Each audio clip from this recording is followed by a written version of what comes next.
Hi friends, my name is Amanda and this is my channel AceKreates. Welcome to another podcast and I am your Tunisian crochet bestie, and today we're going to be talking a lot about Tunisian crochet, like only about Tunisian crochet today. And so while the updates will be minimal because I've actually been monogamously making, they're going to be very complete. And so I'm really excited to share what I have been working on for the last 2 weeks since we met up. And one of the big things that I have been working on for the last 2 weeks was a sweater for my mother. So I am making the Indecision sampler sweater. It's a pattern by Jennifer Lovett. It's a Tunisian crochet sweater. Choose your own adventure. You can choose the different stitches you want to use. You can choose the length you want to do, the size you want to do, all of that to create a unique one-of-a-kind sweater. And I've made this before. In fact, I've actually pattern tested this sweater last year in 2024. And my mother wanted a sweater of her very own. And so uh, I am in Michigan, so it's definitely a different filming background here. And I set out to make this sweater in 10 days or less. I'm only here for 10 days, and that didn't give me a lot of time to do this, but I knew it was pretty possible if I wasn't working on anything else. And so I have a finished object to show you guys, and that is my Indecision sampler sweater that I made in exactly 9 days. Um, I cast it off yesterday. I finished weaving in all of the ends, and I am pretty pleased with this. I used Cascade 220, which is a worsted weight yarn. The pattern actually calls for DK weight yarn, but um, I had to size up because of gauge issues. This was not new for me because when I made this sweater myself, I actually had to size up to an 8 millimeter hook. I wasn't thinking I was going to need to do that for this uh, because it is technically a worsted weight, but I've definitely seen some DKs that are in the 220 range that are marketed as DK. So let's just call it like a light worsted, heavy DK. So I didn't think I was going to need to, but I think one of the things that I've noticed with my metal Tunisian crochet hooks is that I have a very tight gauge with those hooks. And so I did end up sizing up, and I did end up having to block it. Like, I didn't pin block it because I don't really have the blocking set up here. But I did block this twice. I blocked it when it was flat before I joined these sleeves. And then I blocked it again once everything ribbing included was done, just to get it kind of wet, uh, to just do like a final size block to get it to the width that I was looking for this. So I made a size medium, which was corresponding to, I think, either a 36, 38, or a 38, 40 inch bust. But it was supposed to get me to a 42-inch finished bust, which is actually what I ended up making. And so I made the 20 or the 40, the medium, which was the 42-inch finish bust for a 38-inch bust. And I made it for the 23.25 inch length. So it was significantly longer than mine. Mine ended up being about 19 and a half, 20 inches for the length. And this one I was going for much longer for my mom, but I shortened her cuffs. Her cuffs aren't as long as mine, both all around. So her cuffs just aren't as long because by the time this blocked and everything, she didn't need the length anymore. It got to where we needed with the length. So I just did like minimal cuffing all around. And so this is the finished sweater. I'll put up finished pictures of it, but it's made up of 6 different sections. So the first section I have here is a stacked simple and knit, and then I have a full, and then I have an alternating twisted rib stitch here, Tunisian twisted rib. So it's a simple with a twisted simple to make it look like a little rib stitch. And then I think this is called the chill stitch, where you alternate pearls and simples. And then a honeycomb, which is right across the chest. That's the honeycomb. And then the top here is a simple stitch, which is standard on all of these sweaters. So your top section is always going to be your simple, but you can do everything else in whatever order you wanted, and you can repeat um, any stitch at any point. So you could just like say to choose two stitches and then just alternate every other section if you wanted. So it's a really customizable pattern to make a sweater that you want. I definitely will say that I noticed some things the second time around where I probably made mistakes the first time around. Also, there's some things that if I were to make this one more time, I would do differently. I'm not really a fan of the shoulder join because it has you basically connecting raw to raw edges instead of a bind off to a bind off. It's just a different type of connection, which does, in some instances, make it look really nice. It's made to look like this is continuous right over. I don't know if I'm a fan of that. I don't like how, especially the shoulders are fine, but especially here, it just created this too much like holes there. Um, I think if I were to make this again, I would just bind off the sleeve and bind off the shoulder area or like do a round of bind offs to get to the correct stitch count on each set and then bind it together with just a mattress seam. So that's the only thing I would do different if I were to make this for a third time. Then this time around, instead of just a normal kind of one layer collar, I did a folded collar here and I didn't do the stitch recommendation. It was just a yarn over slip stitch collar. I decided to do the slip slit alternate slip stitch and a yarn over slip stitch to create a little bit of more of a squishy collar here. So I'm pretty happy with that. So those were the only like modification. Well, that's the only modification I really made to the pattern. And then if I were to make that again, I would make a different shoulder join. But other than that, it's a really nice pattern. Definitely adventurous beginner, but it is a great way to learn different stitches for Tunisian crochet. The other unique feature about this sweater is it's done in the round-ish. And what I mean by in the round-ish is she does this technique where you join, see, you can't even tell where my seams are um, in the body because you join in the round after every seam. And so it's a little bit more noticeable on certain things like the full stitch section, but I would argue that on, say, like that section, it's not really noticeable. And um,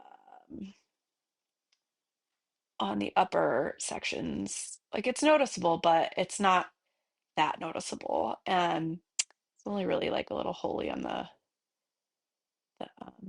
full stitch section. But so you join in the round after every row. And so that way you're not having to seam as much. So you only have to seam your shoulders and then your sleeve to the sleeve opening here.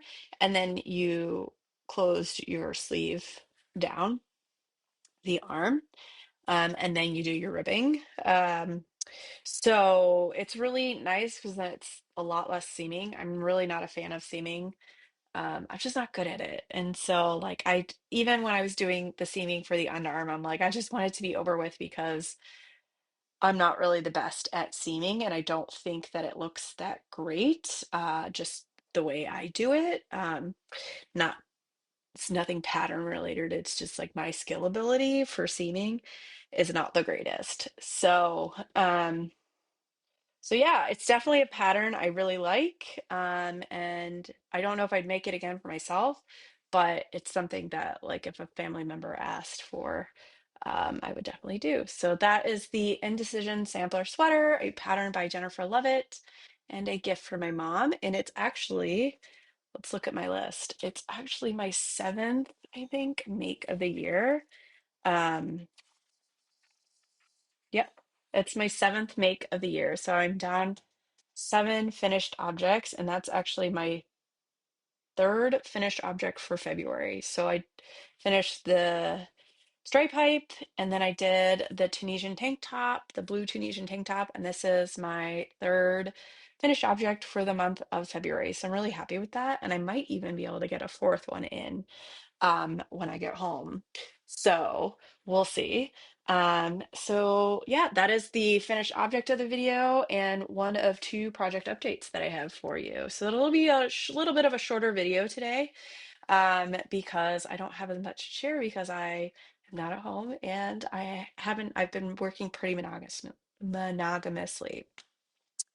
So the next object that I have to update you on is my Garden Tunisian Tank, which is a pattern and testing for Ashley at Tiny Couch Crochet. I actually cast this pattern on a week ago, on February 15th, on that Saturday. I was leaving that night on a red eye. I had to deal with a bunch of canceled flights and a lot of time in the airport. So I got really far over the next, say, 12 plus hours trying to get to Michigan in the middle of a snowstorm. And then I put it down in favor of working on that Indecision sampler. But I picked it up later in the week when I was in like a pretty good spot and I needed to block the sweater. So I picked it back up and I actually finished the back panel of the tank top. So actually, let me show it to you this way because you're looking at the back. So that is the back panel. So it's a really cute, very delicate, light, fingering weight Tunisian crochet tank top with these really cute details, with a like a twisted simple rib section on each side. And so this is the back panel. I have the front panel. It's not that far. I'm only like maybe halfway done the body section before you start shaping for the kind of the cups here. But that's about where I'm at. I've had some gauge issues with this top, and I first I swatched it. I was a little tight on the stitch gauge, too small, and I was definitely off on row gauge. Um, I row gauge, I don't even know how to fix other than I just don't make it as long, because row gauge is supposed to be 24 rows per 4 inches, and I'm getting closer to 19 to 20. Several other people are as well, so this is not just a me thing. Um, but I decided to just follow stitch gauge and then I would change things appropriately for row gauge by just not doing as many rows in this kind of like major section, where it's just a square or it's just a rectangle. Um, so I actually ended up doing most of this before I decided to pull back to here. So I did it to pattern here, but I was then measuring this section to be at about 11 and a half inches, and it's supposed to be 9. So obviously row gauge is very, very off. So I decided to pull back to closer to 9 and 9.5 inches here. So I definitely took out quite a bit of rows, and I was worried I was going to run into yarn chicken. I think in hindsight, I should have made the front panel first, made any adjustments to that, just because that's also where you have your bust shaping, and making sure things are covered here. And so in hindsight, if I were to make this again, I would start with the front panel. And that's some of the feedback I'm going to give Ashley is I think the front panel should be worked on first before the back panel, just because it's a lot easier to see on the front panel where you need to make your modifications based on your bust, right? So like I might not even be in the right size. I do have to block this, so it will grow a little bit in width. I am not on gauge, but I think an aggressive block will help me. So when I get home, I will be blocking this to make sure that I am on gauge, and it will be an aggressive block. I'm also considering making this again. So I'm just gonna make this to size, and then possibly make it again, maybe in a size larger. I'm not really sure because I think I'm gonna need a little bit more coverage here. I am a 42-inch bust, and I was making this for either no ease or negative ease. So we'll see how that comes. But I might need more coverage here. So like the front panel actually has like a cutout here, like a V cutout. So you do get more of like a triangle shaped on the front panel. But it might just not be wide enough here, so I might have to make the next size up. And again, that's not a design problem, that was a me problem. And I just might need a little extra coverage on my in my chest area. But it's a really cute, dainty top. And I'm excited to see just the finished product and probably just making this again and seeing like what modifications I could make once I've made the first original test piece. Um, I've also thought about maybe ripping this out and redoing it, but we'll see. I'm kind of in the whole mindset of just finishing it and then trying it on, getting it blocked to gauge, and then um seeing what modifications then I might need to make, or if I just need a different size. So yeah, that is the Garden Tunisian tank. It's part of Ashley's upcoming book that will come out later this year. This is my third pattern out of the book, so I'm really excited for this book. I've seen other testing for other patterns that I'm really excited to make, so I'm super excited for this book to come out. So yeah, that is my one and only whip right now going on. I still have the Drawn Together, but I didn't bring it with me. I'm at the I-cord bind off for the cowl part, and then I need to make the I-cord. That's one of the things that I think that I could get done when I get home right away and try to get another thing cranked off. I had very limited space and what I was bringing here, so I didn't bring a lot to work on, and I knew I had very little time just because of spending time with family and then working on one specific project. So I don't really have any yarn acquisitions because I've been out and I'm on a yarn ban. And so that's going to wrap up today's video. So a nice, short, and sweet podcast. Thank you so much for watching, friends. If you liked this video, please consider giving it a thumbs up and subscribe to my channel so that you can be alerted when I upload new videos. I do podcasts bi-weekly, and I'm working on some other content that will come out, some hook reviews, and some tutorials. So I'm really excited to share that content with you in the next few weeks and months. Thank you so much for watching, friends. I will see you in the next video. Bye now.